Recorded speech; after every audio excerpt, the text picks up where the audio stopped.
El siguiente estudio bíblico está basado en el libro de Lucas, capítulo 6, versículo del 20 al 26, titulado El carácter de un cristiano, celebrado el 30 de agosto del 2012 por el predicador Carlos Treviño del grupo Mateo 5:14.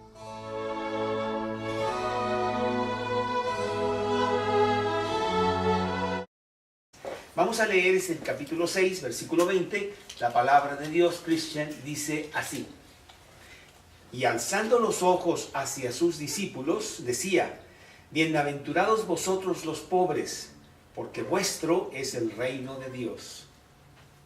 Bienaventurados los que ahora tenéis hambre, porque seréis saciados. Bienaventurados los que ahora lloráis, porque reiréis. Bienaventurados seréis cuando los hombres os aborrezcan, y cuando os aparten de sí, y os vituperen, y desechen vuestro nombre como malo por causa del Hijo del Hombre. Gozaos en aquel día y alegraos, porque he aquí vuestro galardón es grande en los cielos, porque así hacían sus padres con los profetas. Mas ay de vosotros ricos, porque ya tenéis vuestro consuelo.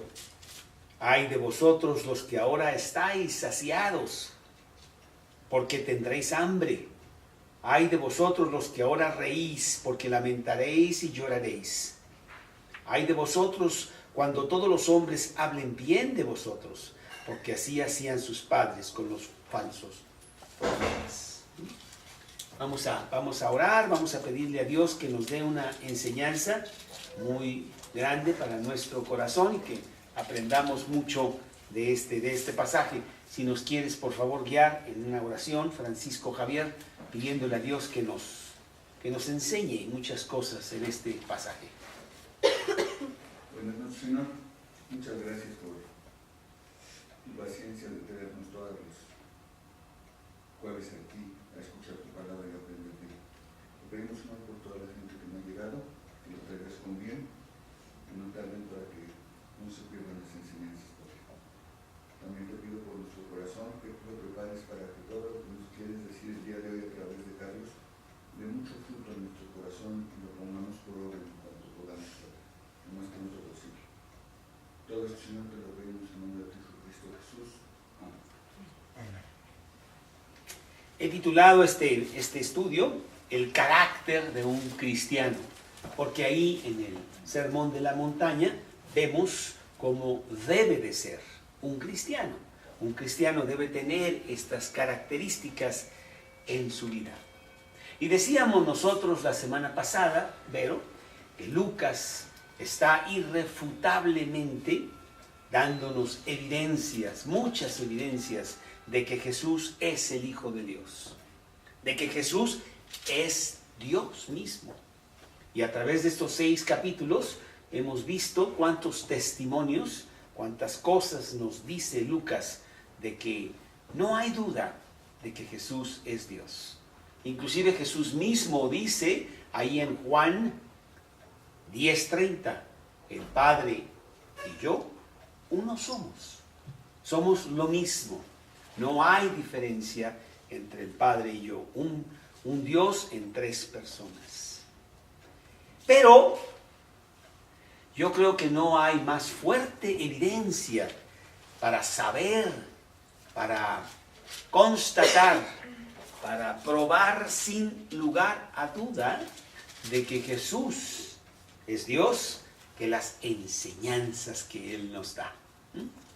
Como dijo Napoleón antes de morir, si Cristo no existió, pues hagamos Dios a quien lo inventó, porque realmente esto es maravilloso lo que encontramos aquí en este libro. Y las enseñanzas de Jesús fueron tan importantes, tan penetrantes, tan intensas, que transformaban los corazones, que quizá puede ser la evidencia más fuerte, más clara de que Él es Dios. El gran predicador y maestro que jamás ha existido en todos los tiempos. Mateo 7, 28 y 29. Mateo 7, 28 y 29, dice así, que es precisamente como termina el Sermón de la Montaña. Quiero decirte que el Sermón de la Montaña está ampliamente en el capítulo 5, 6 y 7 de Mateo. Y en Lucas está más pequeño, como que es un pequeño sumario, no tiene tanto. Y al final del Sermón de la Montaña, mira lo que dice para que veamos cuánto impactaban las enseñanzas de Jesús. Capítulo 7, versículos 28 y 29. Y cuando terminó Jesús estas palabras, la gente se admiraba de su doctrina, porque les enseñaba como quien tiene autoridad y no como los escribas. Y en otro pasaje, ahí en Juan 7, más adelante, en el último de los evangelios, Juan 7, en el versículo 31 y 32, vamos a ver, dice Juan 7, versículo 31, Juan 7, versículo 31, dice la palabra de Dios, y muchos de la multitud creyeron en él, y decían, el Cristo cuando venga, ¿hará más señales que las que éste hace? Los fariseos oyeron a la gente que murmuraba de él estas cosas. Y los principales sacerdotes y los fariseos enviaron alguaciles para que le prendiesen. Y luego más tarde ahí mismo en Juan 7, pero el 45 y 46, dice que los alguaciles vinieron a los principales sacerdotes y a los fariseos. Y estos le dijeron, ¿por qué no le habéis prendido? ¿Por qué no le habéis traído? Los alguaciles respondieron, jamás hombre alguno ha hablado como este hombre. Realmente vemos que su autoridad era autoridad divina. Era Dios mismo hablando, Dios encarnado hablando. Juan 3:31 dice, el que de arriba viene es sobre todos. El que es de la tierra es terrenal, y las cosas terrenales habla. El que viene del cielo es sobre todos. Juan 6:38, aquí mismo en Juan, capítulo 6, versículo 38. Porque no he descendido del cielo para hacer mi voluntad, sino la voluntad del que me envió. Versículo 51, ahí en ese mismo capítulo. Yo soy el pan de vida que descendió del cielo. Si alguno comiere de este pan, vivirá para siempre. Y el pan que yo le daré es mi carne, la cual yo daré por la vida del mundo. Juan 13:3. Juan 13:3.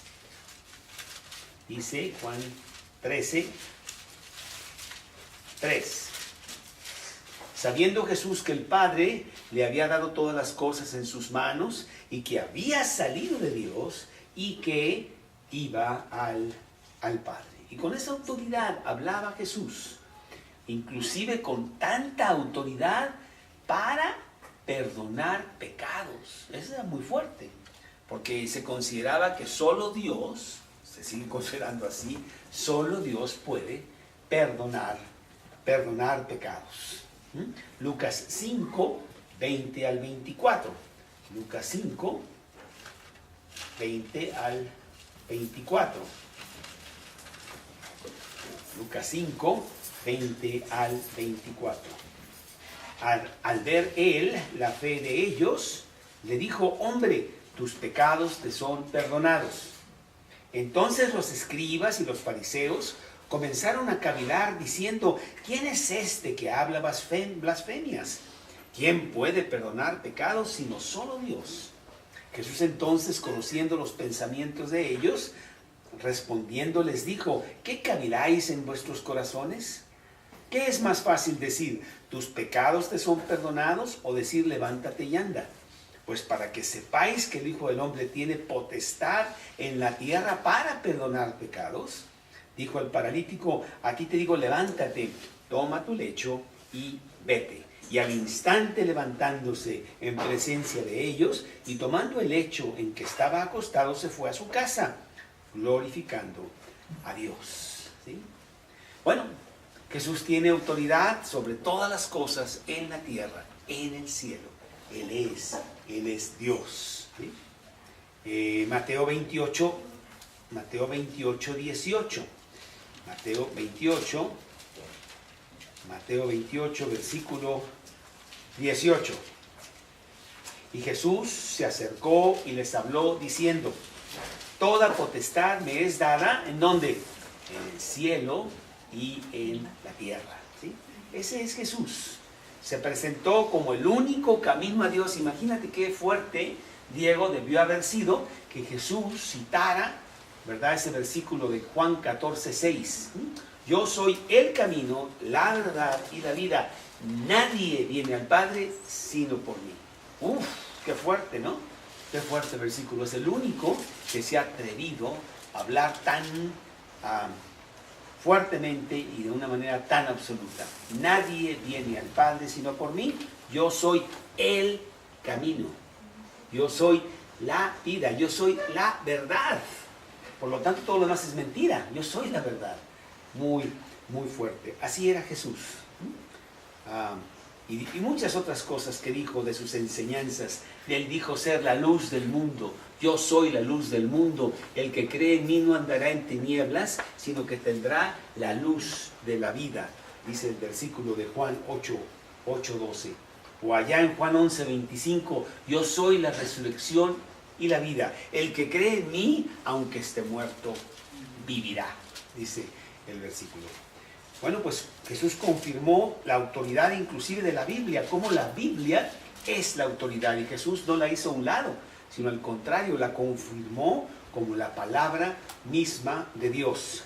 En Mateo 8:18, Mateo 5:18, Mateo 5:18. Porque de cierto os digo que hasta que pase el cielo y la tierra, ni una jota, ni una tilde pasará de la ley, hasta que todo se haya cumplido. Que la palabra de Dios es verdad, que la palabra de Dios, cada frase, cada palabra viene de Dios. Y Él lo dijo así. ¿Sí? Pues, o en Mateo 4:4, no solo de pan vivirá el hombre, sino de toda la palabra que sale de la boca de Dios, ¿verdad? Bueno, pues las enseñanzas de Jesús realmente sí fueron muy, muy fuertes. Pero el hombre ridiculiza las enseñanzas de Jesús. Las piensa que son tontas, las piensa que son obsoletas, las piensa que son imprácticas para un mundo que se desarrolla con otra filosofía muy diferente. Y claro, el hombre pues no quiere atender lo que dice Jesús.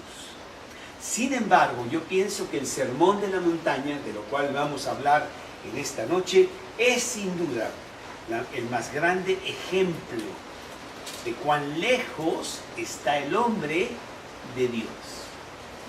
Lo que va a decir el Sermón de la Montaña y lo que dice el hombre allá afuera está tan opuesto que ya no podríamos ponerle más distancia. Y que el hombre, cuando lee el Sermón de la Montaña, le parece ridículo, tonto, absurdo, que no es digno ni de leerse, mucho menos seguirse.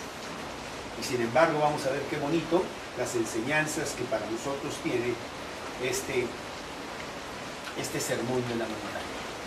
El pensar que la pobreza, que el hambre, que la aflicción, que el rechazo son fuente de bendición, de riqueza, de contentamiento y de honor a Dios, tenemos que estar muy fuera, ¿verdad? Estás medio loco, ¿cómo crees?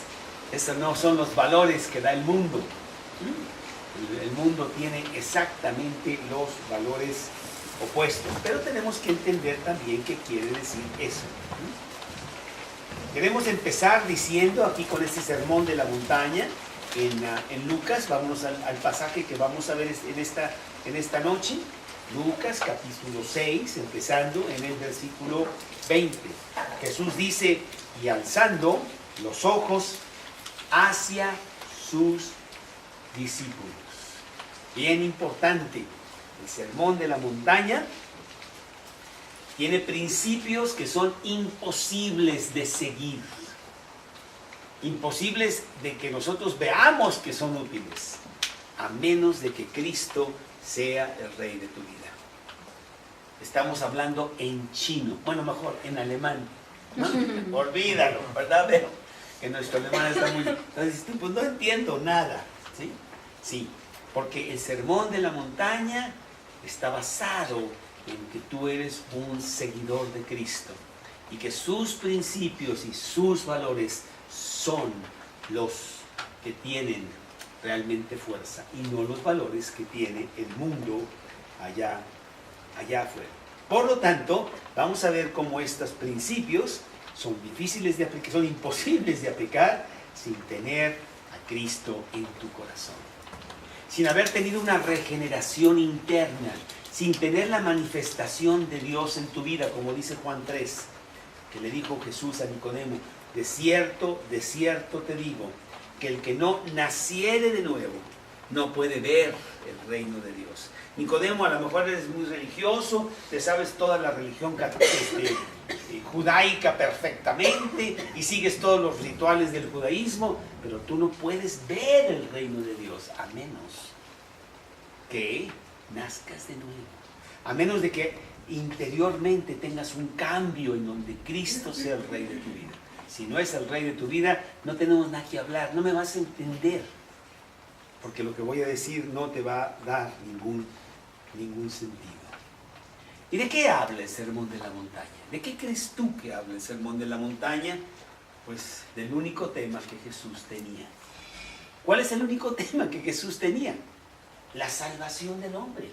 ¿Cómo va a llegar el hombre al cielo? Ese es el tema de Jesús.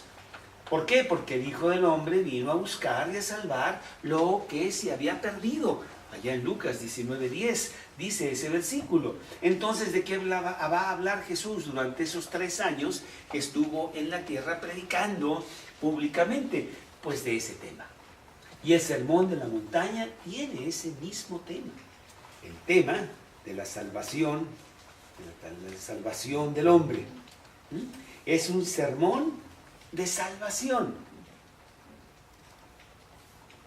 Era el que enseña que el hombre es un pecador, que el pecado lo tiene separado de Dios y de que nunca podrá llegar al cielo, porque los pecadores no entran al cielo.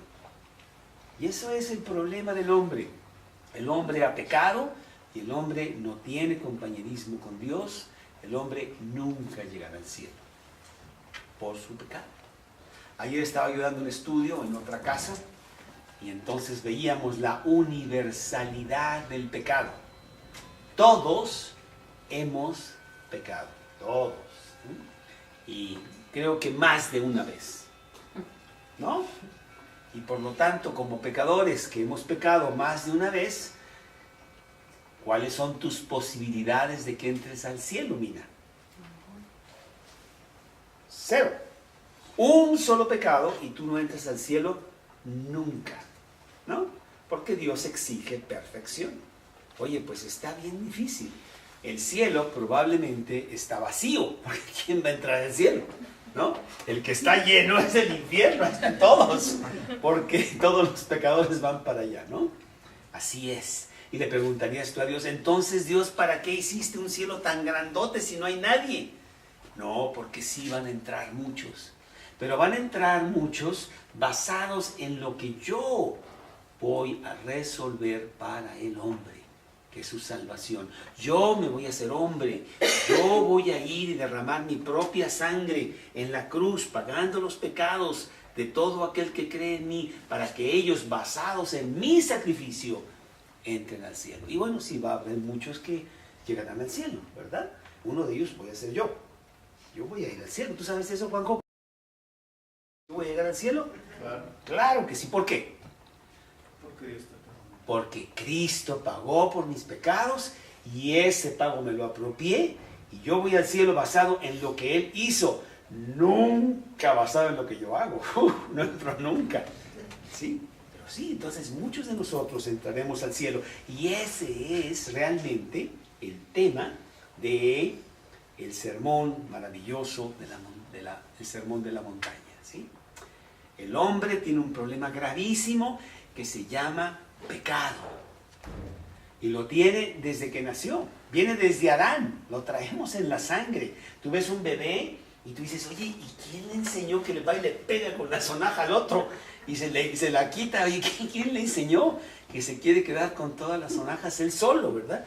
Pues ya lo traemos. Ya lo traemos en Yo nunca tuve que tomar un curso de maldad. Nunca.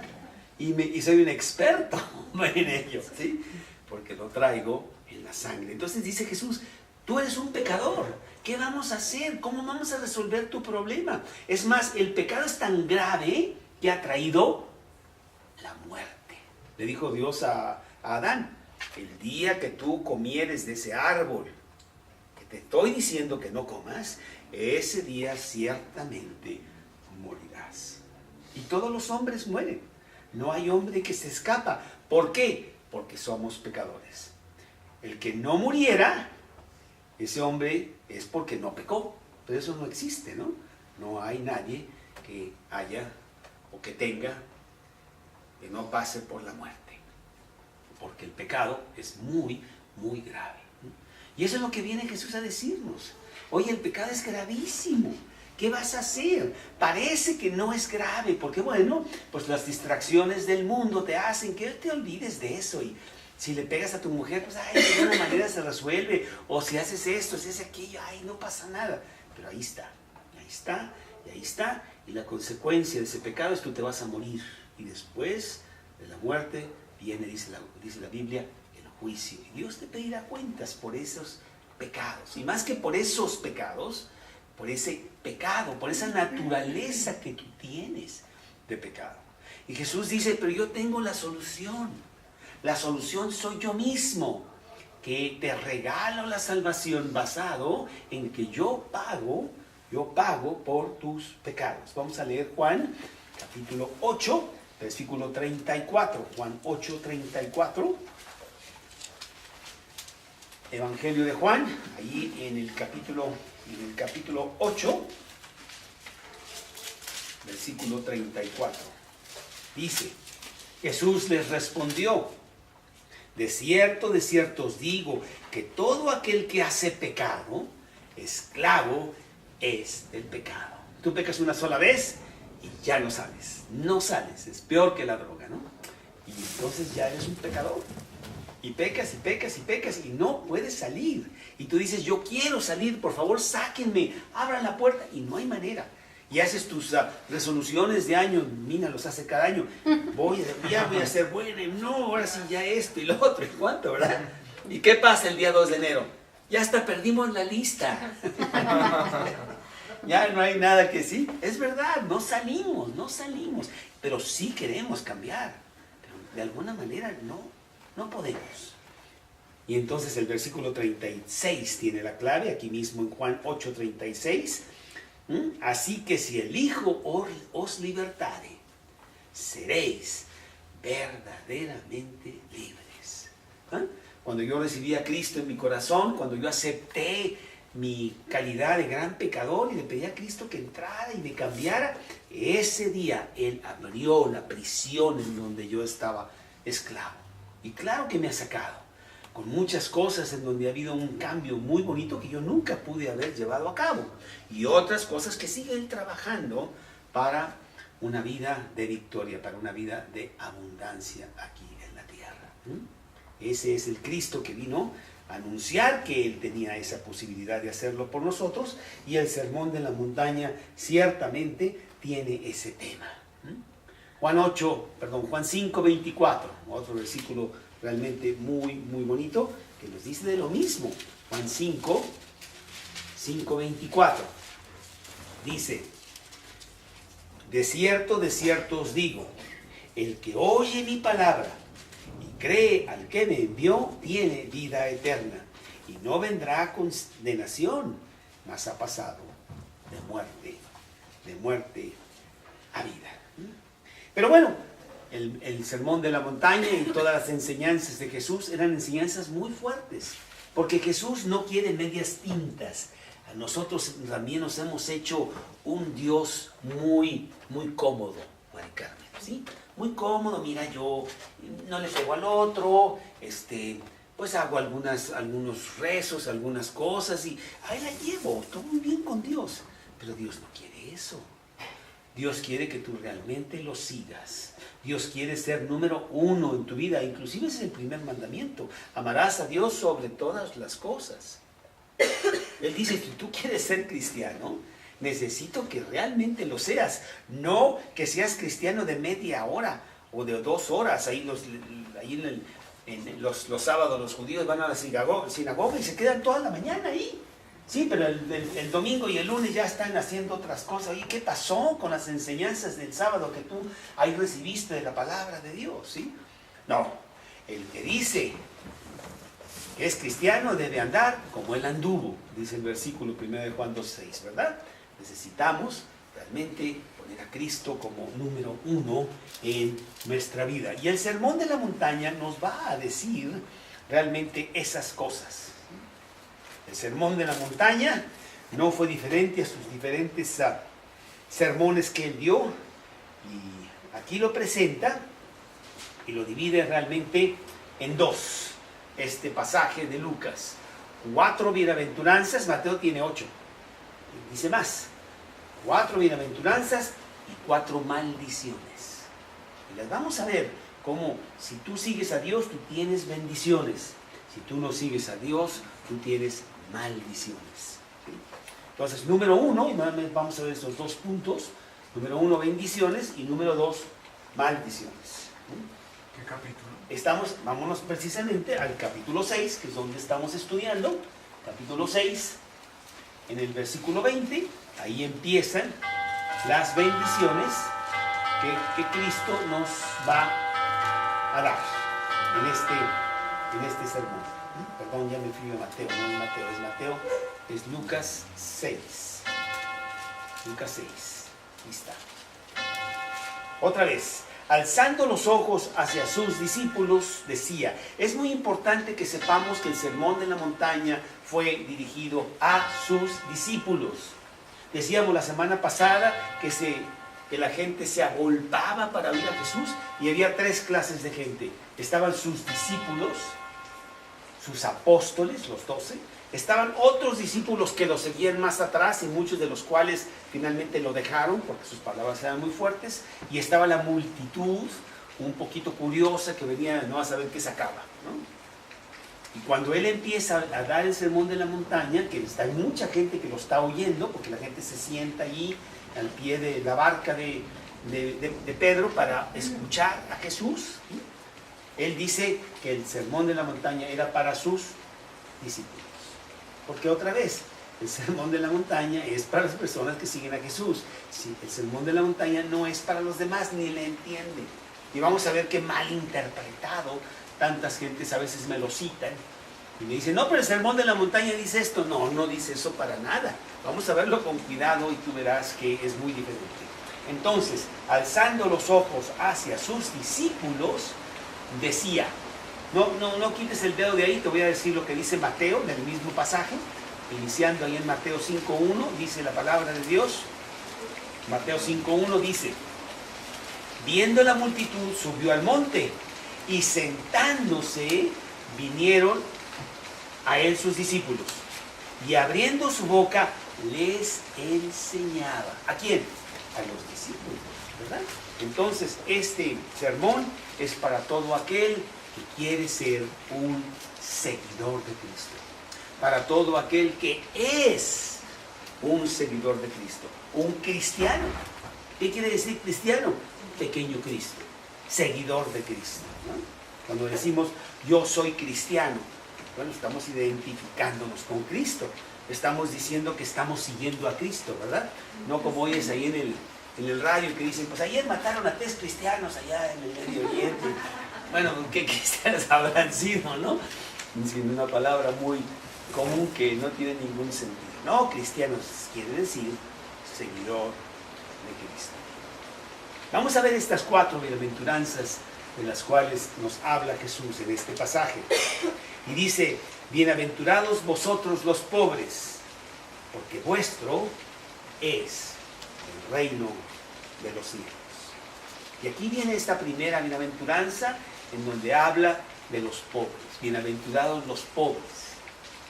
Y la palabra pobre es la palabra de realmente estar destituido de todo. Una palabra que, bueno, esta persona no tiene zapatos, esta persona no tiene para comer, esta persona está en total, absoluta pobreza. ¿Sí? Y pues entonces decimos, oye, entonces los que sí tienen un techo, esos no son bienaventurados.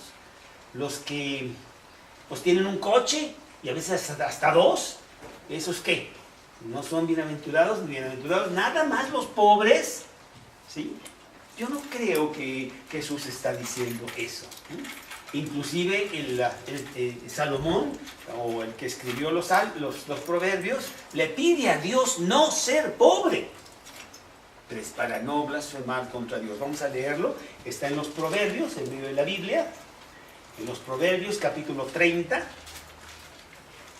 proverbios capítulo 30, en el versículo 8.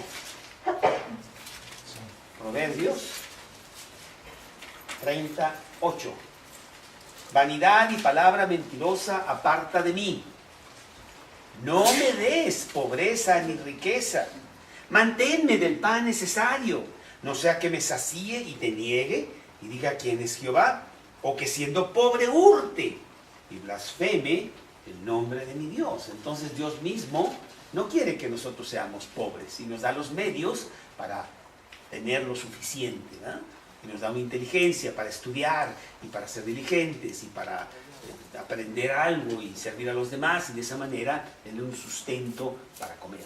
¿Sí? Entonces, ¿de qué está hablando aquí? Cuando dice bienaventurados, bienaventurados los pobres. Él está hablando de bienaventurados los pobres de espíritu. Bienaventurados los que están totalmente sin nada, internamente aquí en el espíritu. ¿Y de dónde saco yo esa, que interpreto yo eso? ¿Que es una interpretación mía o qué? No, señor. Nos vamos al mismo pasaje de Mateo 5, y ahí Mateo sí nos lo describe con gran exactitud. Mateo 5, versículo 3. Mateo 5, versículo 3, en donde dice: bienaventurados los pobres de espíritu, porque de ellos es el reino de los cielos. ¿Sí? Ahora sí entiendo. Bienaventurado aquel que llega a entender con exactitud que no tiene nada aquí adentro, que hay un gran vacío, que no está bien con Dios, que ha seguido sus propios caminos, que está en bancarrota espiritualmente. Independientemente de cuánto tenga materialmente, puede tener mucho dinero, puede tener poco dinero, no importa. No está hablando de la pobreza material, está hablando de la pobreza espiritual. Bienaventurado aquel que se da cuenta de que está gravemente enfermo. Bienaventurado aquel que dice: tengo que ir con el médico, ya no puedo con el dolor. Estoy muy enfermo, estoy terriblemente enfermo. Bienaventurado esa persona. Y va de gane, es el 90% de la curación cuando admite que está enfermo. El que no admite que está enfermo, ese sí que está mal. Lo ves todo mal, ¿verdad? Y dices: oye, no, yo estoy muy bien. Uy, pues no se va a sanar nunca. Oye, ve con el médico. Admite que tú estás mal. Bienaventurado aquel que admite que tiene algo que le falta en el corazón. Bienaventurado aquel que dice: ¿sabes qué? Tengo esto y tengo lo otro, y ya fui a París y ya regresé, y ¿sabes qué? No, me falta algo, estoy vacío, tengo enfermedad del alma. Eso fue lo que a mí me pasó y por eso yo vine a Cristo. Yo tenía todo y no tenía nada. Había un gran vacío en mi corazón. Y yo iba de gane, admitiendo mi vacío. Si te sabes la historia de esta persona, ¿verdad? Que va con el médico y que le dice: por favor, doctor, cúreme, yo estoy muy enfermo. Bueno, ¿qué le pasa? ¿Dónde le duele? No, si no me duele nada, pero yo estoy muy mal, tan mal que ya no quiero levantarme en las mañanas. Bueno, pues vamos a hacer un estudio, a ver la presión y abre los dientes ahí, no sé qué, la boca, a ver, no sé qué. Y pues realmente está muy bien este señor. Entonces usted tiene una enfermedad de acá de la mente. Pues mire, lo que usted tiene que hacer es viajar para que usted se distraiga. No, yo he viajado muchísimo. Bueno, tiene que leer libros. No, yo tengo ya títulos de lo que usted quiera, de grandes doctorados y cuánto. Ya no sabe el doctor qué decirle. Bueno, pues, ya sé. Lo que usted tiene que hacer es ir a ver a Garrick. Porque Garrick es el payaso del pueblo. Mire, no hay ni boletos para entrar. Realmente es maravilloso lo que este hombre hace. Y le dice, Señor, yo soy Garrick. Estoy muy mal. Le cuenteo a todo el mundo. Pero yo estoy muy mal. Bienaventurado aquel que se admite que está mal. Y te da una gran promesa. Mira lo que dice aquí la promesa para esa persona. Bienaventurados vosotros los pobres, porque vuestro es el reino de Dios. Bienaventurados los pobres de espíritu, porque de ellos es el reino de los cielos. Cuando yo me sentí tan mal en ese 1977 y corrí a Dios, Él me curó. Y lo primero que me regaló fue mi boleto al cielo. Me lo regaló basado en lo que Cristo había hecho por mí en la cruz. Sí, bienaventurado aquel que es pobre de espíritu, porque corre a Dios. La primera de las bienaventuranzas, ¿sí? La segunda de las bienaventuranzas no es muy diferente. Dice aquí en este versículo 21, aquí en Lucas, bienaventurados los que ahora tenéis hambre, porque seréis saciados. Y otra vez, ¿de qué estar hablando? ¿De la persona que no ha comido en toda la semana y es bienaventurado? ¿Debemos nosotros entrar en una dieta rigurosa de 40 días sin comer para tener más bienaventuranza y ser realmente bienaventurados? Y dice Mauricio, no, yo ya dejé de comer 42 días. Yo soy más bienaventurado que tú, que nomás llevas 18. ¿Será eso? No, ¿verdad? No está hablando de eso. Está hablando del hambre de Dios. Y lo vemos también otra vez en Mateo, porque Mateo sí lo describe con mucho más fuerza. Ahí en Mateo 5, en versículo 6. Dice Mateo 5, 6. Bienaventurados los que tienen hambre y sed de justicia, porque ellos serán saciados. Tenemos que entender que también qué quiere decir eso. Bienaventurados los que tienen, el original, sed y hambre de justificación, de ser justificados ante Dios, de estar bien con Dios, de querer tener una verdadera comunión con Dios. Ellos son bienaventurados. La persona que tiene hambre, Dios, te estoy buscando, ¿dónde estás? Necesito hablar contigo, estoy muy mal, necesito que llenes mi alma, necesito que me cures. Eres bienaventurado cuando estás en esa búsqueda, porque ciertamente encontrarás a Dios. El que busca encuentra. Y me buscaréis y me hallaréis, dice Jesús, porque me buscaréis de todo vuestro corazón, lo dice en el Antiguo Testamento y en Jeremías. ¿Sí? Porque Dios está buscando a ti, y si tú lo estás buscando a Él, pues rápidamente se encuentran. ¿Sí? Sí, bienaventurados los que tienen hambre de justicia. Salmos 42, Salmos 42, dice la palabra de Dios aquí en los Salmos 42, versículo 1. Salmo 42, versículo 1. Como el siervo, Salmos 42, 1. Como el siervo brama por las corrientes de las aguas, así clama por ti, oh Dios, el alma mía. Mi alma tiene sed de Dios, del Dios vivo. La segunda bienaventuranza tan bonita, ¿verdad? Bienaventurado aquel que tiene hambre y sed de justicia de Dios. ¿Por qué? Porque será saciado.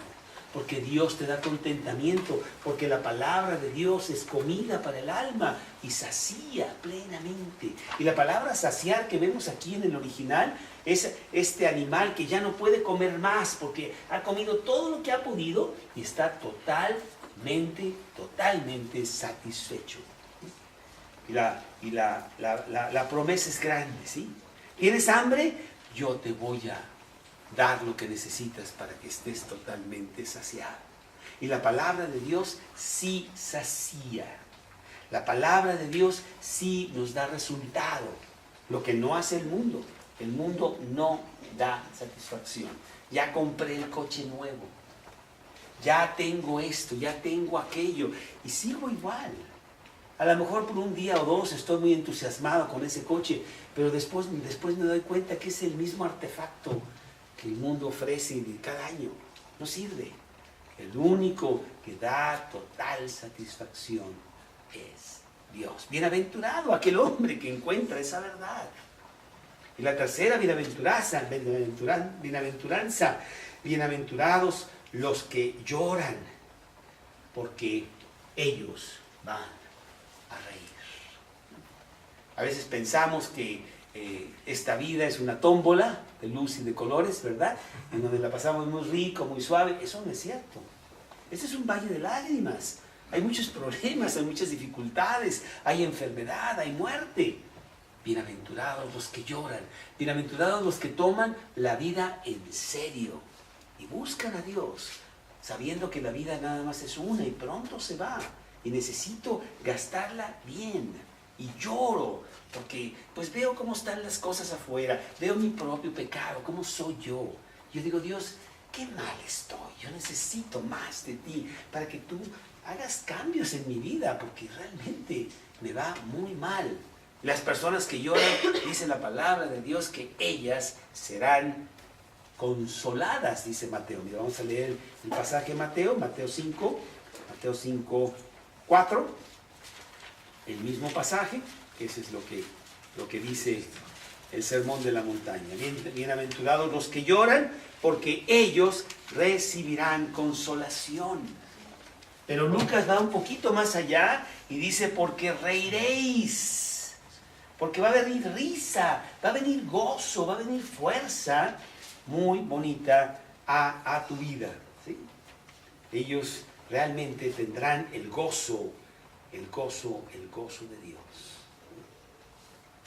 Muy bien, pues la última bienaventuranza es la que sí está un poquito compleja, porque no la entendemos mucho, a menos de que sí la desgocemos un poquito, y dice, bienaventurados seréis cuando los hombres os aborrezcan, cuando os aparten de sí, os vituperen, os desechen, por vuestro nombre como malo, por causa del Hijo de Dios. Por causa del Hijo del Hombre, por causa de Cristo. Bienaventurados sois cuando os persigan. ¿Y por qué nos van a perseguir? Porque somos diferentes a lo que dice el mundo. El mundo va corriendo para allá y el cristiano va corriendo en sentido contrario.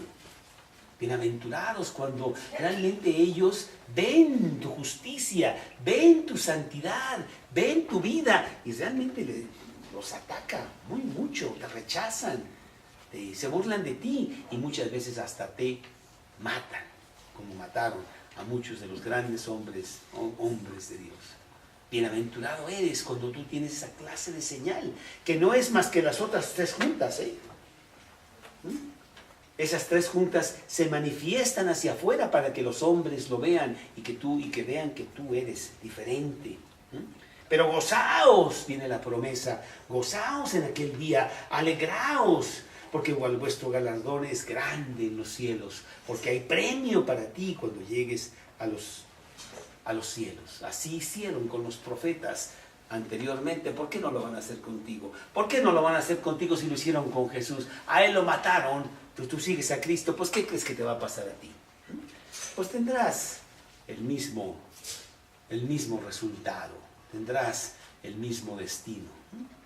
Jesús lo dice ahí en Juan capítulo 15, dice Juan 15,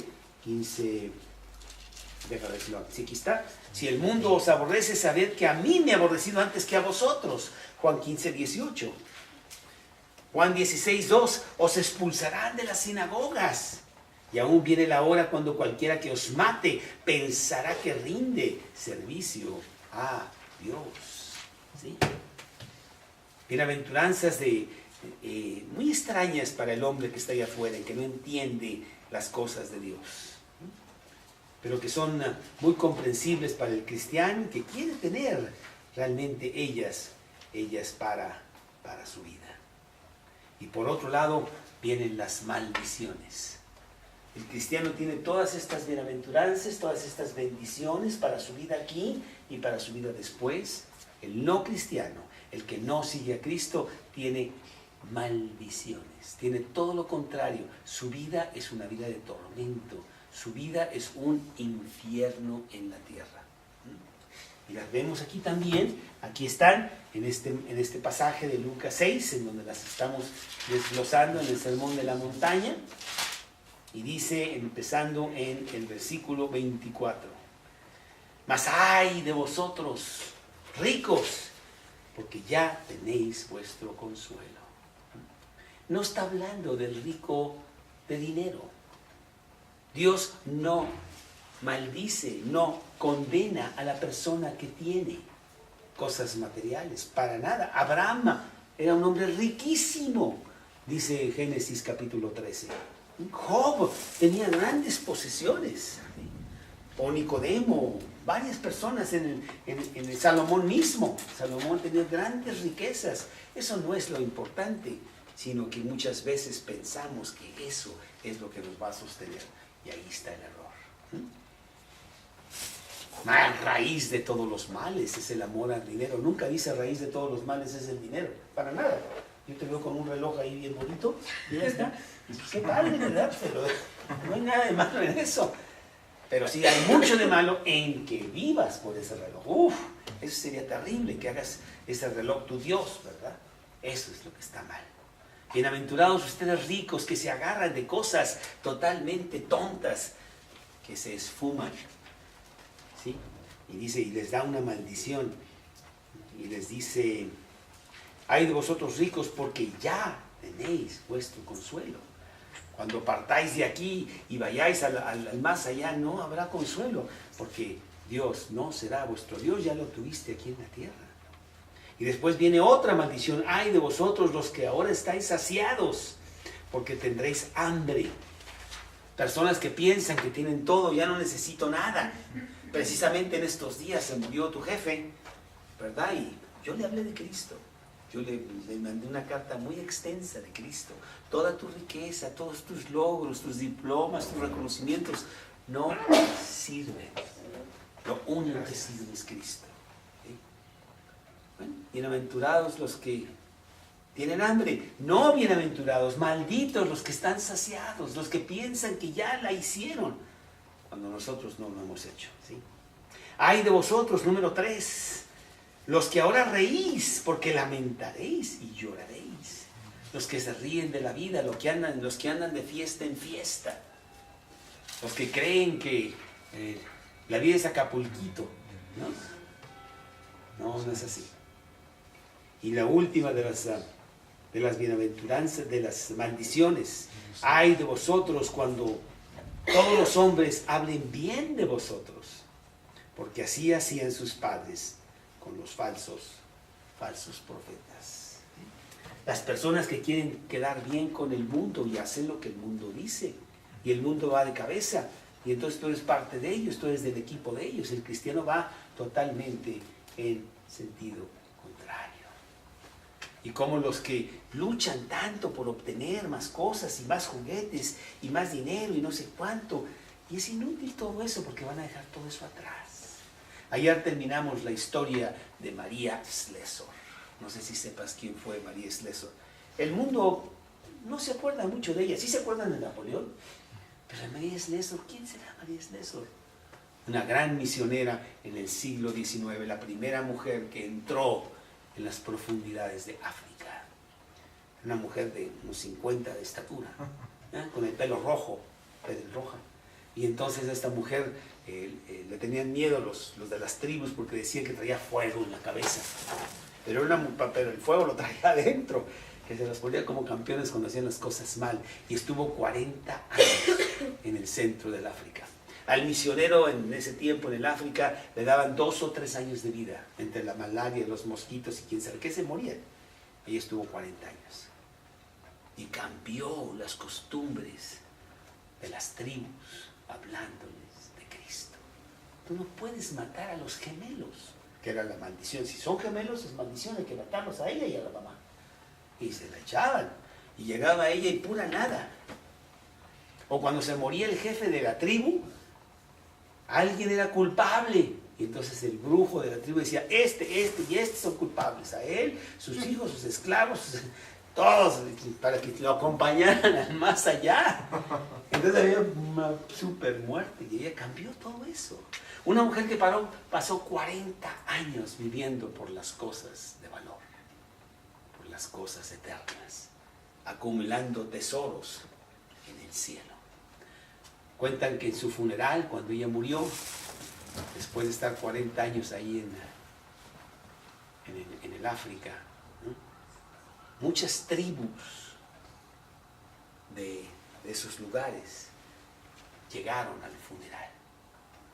Y alguien dijo, pero qué raro, estas tribus antes no se veían en pintura, se veían y se mataban del odio que tenían y se atacaban, y ahora están todos aquí alabando a Dios por sus cambios que ha traído para con ellos. Bienaventurados aquellos que realmente siguen a Dios, malditos aquellos que toman otros caminos, porque después se encuentran con que no les sirvió de nada. Yo quiero preguntarte, ¿dónde estás tú? ¿En dónde estás gastando tú tus energías? ¿Cuáles son los valores de tu vida? ¿Para qué vives? A lo mejor dices, pues es que yo necesito más dinero, necesito otro coche, necesito comprar 3 casas, o qué sé yo, ¿verdad? ¿Cuál es el objetivo de tu vida? Y la respuesta correcta es: el objetivo de mi vida es servir a Dios aquí. Mientras estoy aquí, tener más de Él, estar saciado con Él y hablar de Él por todos lados, es lo único importante. Realmente eso es lo que debemos de hacer. Una mujer que fue una mujer muy feliz. Cuentan que le escribieron una carta a una amiga. Y le decían, aquí te mando 50 libras, pero solamente te las mando con una condición, de que las gastes para ti, porque siempre regalaba todo. Y entonces ella le escribió de regreso y le dijo, te regreso sus 50 libras, porque no necesito nada, no sabría en qué gastarlas, más que para los demás. Cosas grandes que hizo ella. Y hay muchos de como esta mujer que sí sirvieron a Dios, que siguieron las enseñanzas del Sermón de la Montaña. Nos motiva a nosotros a hacer lo mismo. Yo voy a vivir para Dios. Ahora que vino una persona aquí que dijo, yo no quiero aprender alemán. ¿Para qué? ¿Para qué quiero aprender alemán? No, me interesa. Y me preguntaban a mí o aquí a la casa, ¿por qué están aprendiendo alemán? Porque tenemos un grupo para Dios en Alemania y queremos hablar de Dios allá. O en China, y es tú que aprender varios idiomas allá en el África. Entonces cambia todo, porque tiene un sentido para Dios. ¿Qué estás haciendo tú para Dios? Vamos a inclinar nuestros rostros. Vamos a ver para adentro, allá donde solo tú puedes ver.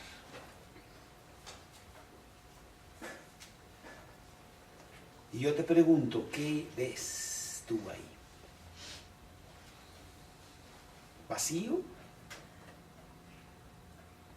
¿Una vida sin significado? ¿Un siempre buscar y nunca llegar? Bienaventurado el pobre de espíritu. Ojalá y veas eso y busques a Dios. Y así con los ojos cerrados, yo quiero que veas hacia adentro, y si Cristo no está en tu corazón, como el dueño, como el Señor absoluto de tu vida, entonces invítalo a tu corazón. Dile que entre. Dile que se siente en el trono de tu vida.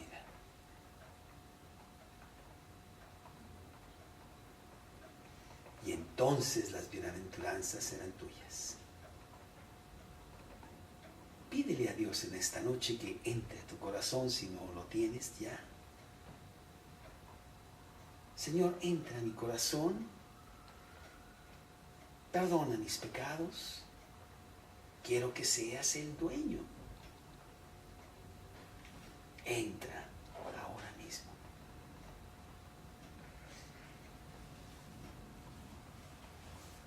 Te lo pido en el nombre de Cristo Jesús.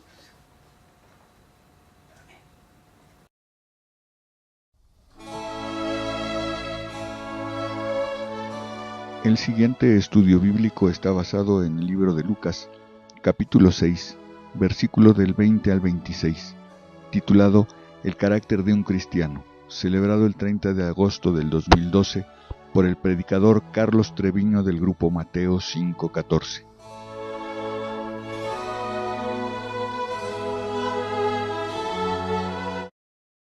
Vamos a leer es el capítulo 6, versículo 20. La palabra de Dios, Christian, dice así. Y alzando los ojos hacia sus discípulos, decía: Bienaventurados vosotros los pobres, porque vuestro es el reino de Dios. Bienaventurados los que ahora tenéis hambre, porque seréis saciados. Bienaventurados los que ahora lloráis, porque reiréis. Bienaventurados seréis cuando los hombres os aborrezcan, y cuando os aparten de sí y os vituperen y desechen vuestro nombre como malo por causa del Hijo del Hombre. Gozaos en aquel día y alegraos, porque he aquí vuestro galardón es grande en los cielos, porque así hacían sus padres con los profetas. Mas ay de vosotros ricos, porque ya tenéis vuestro consuelo. Ay de vosotros los que ahora estáis saciados, porque tendréis hambre. Ay de vosotros los que ahora reís, porque lamentaréis y lloraréis. Ay de vosotros cuando todos los hombres hablen bien de vosotros, porque así hacían sus padres con los falsos profetas. Vamos a orar, vamos a pedirle a Dios que nos dé una enseñanza muy grande para nuestro corazón y que aprendamos mucho de este pasaje. Si nos quieres, por favor, guiar en una oración, Francisco Javier, pidiéndole a Dios que nos enseñe muchas cosas en este pasaje. Buenas noches, Señor. Muchas gracias por tu paciencia de tenernos todos los jueves aquí a escuchar tu palabra y aprender de ti. Te pedimos, Señor, por toda la gente que no ha llegado, que lo traigas con bien, que no tarden para que no se pierdan las enseñanzas. También te pido por nuestro corazón que tú lo prepares para que todo lo que nos quieres decir el día de hoy a través de Carlos dé mucho fruto en nuestro corazón y lo pongamos por obra en cuanto podamos, lo más pronto posible. Todo esto, Señor, te lo pedimos en nombre de Jesucristo Jesús. Amén. He titulado este estudio El carácter de un cristiano, porque ahí en el Sermón de la Montaña vemos cómo debe de ser un cristiano. Un cristiano debe tener estas características en su vida.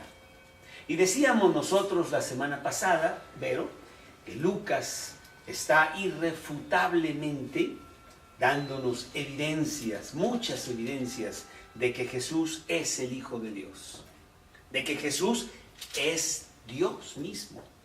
Y a través de estos 6 capítulos hemos visto cuántos testimonios, cuántas cosas nos dice Lucas de que no hay duda de que Jesús es Dios. Inclusive Jesús mismo dice ahí en Juan 10:30, el Padre y yo uno somos lo mismo. No hay diferencia. Juan 6:38, aquí mismo en Juan, capítulo 6, versículo 38, porque no he descendido del cielo para hacer mi voluntad, sino la voluntad del que me envió. Versículo 51, ahí en ese mismo capítulo. Yo soy el pan de vida que descendió del cielo. Si alguno comiere de este pan, vivirá para siempre. Y el pan que yo le daré es mi carne, la cual yo daré por la vida del mundo. Juan 13:3. Juan 13:3. Dice Juan 13:3. Sabiendo Jesús que el Padre le había dado todas las cosas en sus manos y que había salido de Dios y que iba al Padre. Y con esa autoridad hablaba Jesús, inclusive con tanta autoridad para perdonar pecados. Eso era muy fuerte, porque se consideraba que solo Dios, se sigue considerando así, solo Dios puede perdonar pecados. Lucas 5, 20 al 24. Lucas 5, 20 al 24. Lucas 5, 20 al 24. Al ver él la fe de ellos, le dijo: hombre, tus pecados te son perdonados. Entonces los escribas y los fariseos comenzaron a cavilar diciendo: ¿quién es este que habla blasfemias? ¿Quién puede perdonar pecados sino solo Dios? Jesús entonces, conociendo los pensamientos de ellos, respondiendo les dijo: ¿qué caviláis diferencia entre el Padre y yo? Un Dios en tres personas. Pero yo creo que no hay más fuerte evidencia para saber, para constatar, para probar sin lugar a duda de que Jesús es Dios, que las enseñanzas que Él nos da. Como dijo Napoleón antes de morir: si Cristo no existió, pues hagamos Dios a quien lo inventó, porque realmente esto es maravilloso lo que encontramos aquí en este libro. Y las enseñanzas de Jesús fueron tan importantes, tan penetrantes, tan intensas, que transformaban los corazones, que quizá puede ser la evidencia más fuerte, más clara de que Él es Dios. El gran predicador y maestro que jamás ha existido en todos los tiempos. Mateo 7, 28 y 29. Mateo 7, 28 y 29 dice así, que es precisamente como termina el Sermón de la Montaña. Quiero decirte que el Sermón de la Montaña está ampliamente en el capítulo 5, 6 y 7 de Mateo. Y en Lucas está más pequeño, como que es un pequeño sumario, no tiene tanto. Y al final del Sermón de la Montaña, mira lo que dice para que veamos cuánto impactaban las enseñanzas de Jesús. Capítulo 7, versículos 28 y 29. Y cuando terminó Jesús estas palabras, la gente se admiraba de su doctrina, porque les enseñaba como quien tiene autoridad y no como los escribas. Y en otro pasaje, ahí en Juan 7, más adelante, en el último de los evangelios, Juan 7, en el versículo 31 y 32, vamos a ver, dice Juan 7, versículo 31, Juan 7, versículo 31, dice la palabra de Dios: y muchos de la multitud creyeron en él, y decían: el Cristo, cuando venga, ¿hará más señales que las que éste hace? Los fariseos oyeron a la gente que murmuraba de él estas cosas, y los principales sacerdotes y los fariseos enviaron alguaciles para que le prendiesen. Y luego más tarde, ahí mismo en Juan 7, pero el 45 y 46, dice que los alguaciles vinieron a los principales sacerdotes y a los fariseos, y estos le dijeron: ¿por qué no le habéis prendido? ¿Por qué no le habéis traído? Los alguaciles respondieron: jamás hombre alguno ha hablado como este hombre. Realmente vemos que su autoridad era autoridad divina. Era Dios mismo hablando, Dios encarnado hablando. Juan 3:31 dice: el que de arriba viene es sobre todos. El que es de la tierra es terrenal, y las cosas terrenales habla. El que viene del cielo es sobre todos. Juan